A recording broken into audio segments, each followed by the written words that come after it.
apprendre à vivre mode d'emploi. Salut, ici Dorian de Plateforme Bien-être. Bienvenue dans cette nouvelle vidéo où finalement j'ai envie de vous parler d'un mode d'emploi, le mode d'emploi de la vie. Pour quand vous arrivez sur Terre, eh bien on ne vous donne jamais le mode d'emploi pour vivre heureux, pour être heureux, pour avoir du succès, pour vivre dans la meilleure énergie. Et pour cause, la majorité des gens ne sont pas heureuses dans leur vie. Et c'est dommage, parce que si on vous donnait vraiment le mode d'emploi, si on nous donnait vraiment le mode d'emploi dès qu'on est petit, eh bien, on aurait vraiment un cadre qui nous permettrait de nous épanouir pleinement. Alors bien sûr, ensuite on a le choix d'expérimenter et de trouver ce cadre par soi-même, mais ça peut prendre très longtemps et ça peut parfois ne jamais venir pour certaines personnes. Donc je vous donne le mode d'emploi, en tout cas le mode d'emploi qui me paraît évident pour moi dans cette vidéo.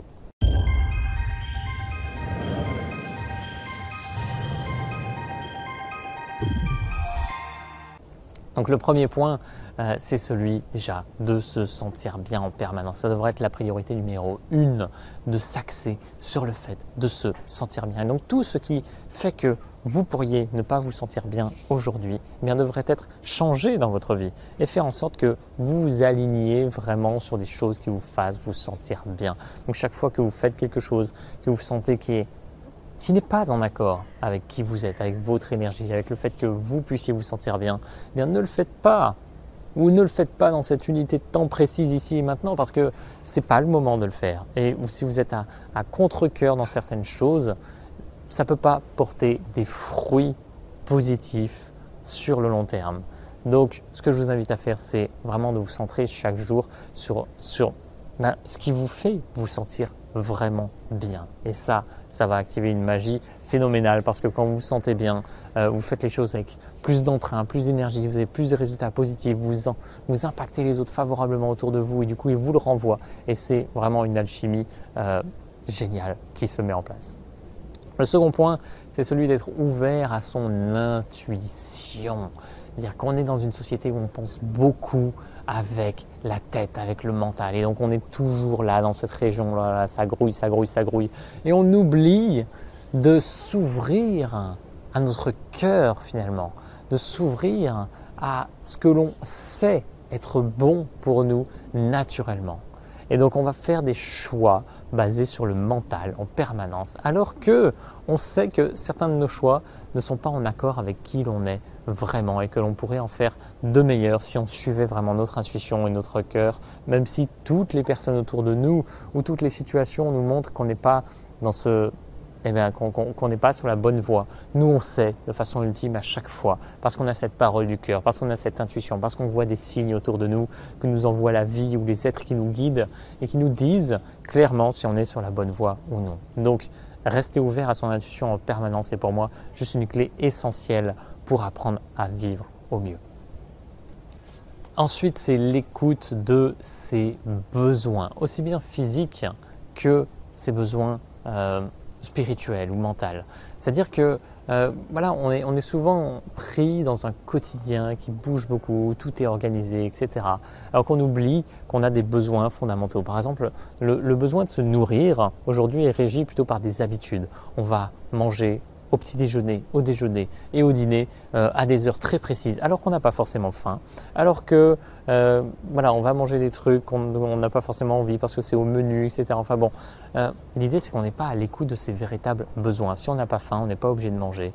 Si on a envie de certaines choses, eh bien, on n'est pas obligé de manger d'autres choses. Enfin bon, bref, on va parfois se figer par rapport à certaines règles. Voilà, il faut manger telle chose à tel repas.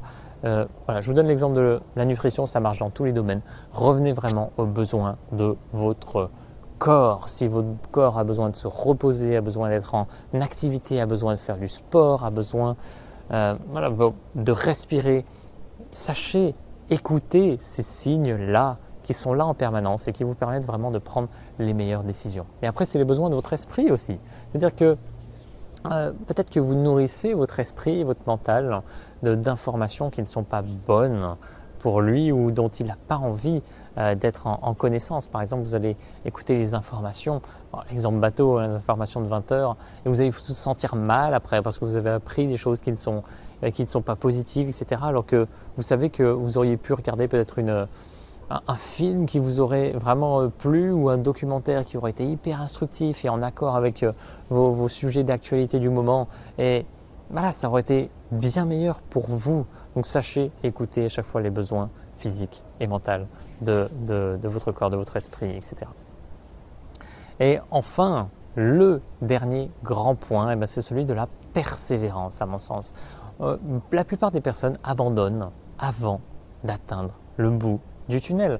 Avant, voilà, on a des grands projets, on commence à y aller, puis finalement, on n'y va plus parce qu'on se rend compte qu'il y a des difficultés. En fait, les difficultés, ça fait partie de la vie, ça fait partie de ce cycle d'apprentissage. On devrait toujours être dans cet apprentissage et ça fait partie aussi de ce mode d'emploi, de vivre, d'être dans cet apprentissage permanent et ça se fait par la persévérance, ça se fait en avançant toujours en direction de, justement, si on est à l'écoute de ses besoins de cœur, de ses intuitions, on sait qu'on doit aller à un certain endroit, mais on sait aussi que ça ne va pas forcément se faire facilement et qu'on doit bien persévérer à fond pour y aller. Et c'est comme ce chercheur de diamants qui creuse et qui s'arrête à ça de la mine de diamants, mais il ne sait pas qu'il y a la mine de diamants derrière.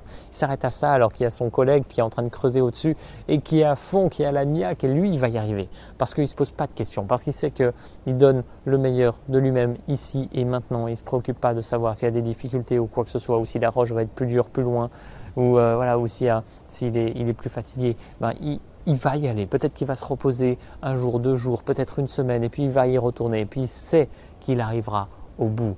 Et c'est vraiment cette philosophie que je souhaite vous transmettre aujourd'hui, c'est que peu importe quand et comment vous allez arriver au bout, vous allez arriver au bout de votre quête, vous allez atteindre ce qui vous tient vraiment à cœur, mais allez-y, continuez toujours et faites des pauses si c'est nécessaire, mais allez-y, entourez-vous si c'est nécessaire, faites-vous aider si c'est nécessaire et bien sûr co-créez dans le meilleur des mondes pour faire en sorte que ce que vous désirez, vous puissiez l'atteindre. Voilà, j'espère que tout ça, ça vous inspire. Retenez que le but du jeu, c'est de se sentir bien en permanence ou le plus souvent possible, d'être ouvert à son intuition, être à l'écoute de ses besoins de corps et d'esprit et de persévérer en permanence. Voilà, on pourrait en trouver d'autres et d'être ouvert bien sûr à tout ce qui peut se présenter pour vous pour avancer au mieux. On pourrait en faire une charte, un document hyper complet de ce mode d'emploi pour apprendre à vivre. Mais pour moi, ces 4 grands points, ils sont vraiment essentiels et c'est le message que je voulais vous transmettre aujourd'hui en accord avec mon intuition et ce qui m'est venu. Donc j'espère que ça vous inspire et je vous souhaite de vivre la plus magnifique des journées avec tout ça.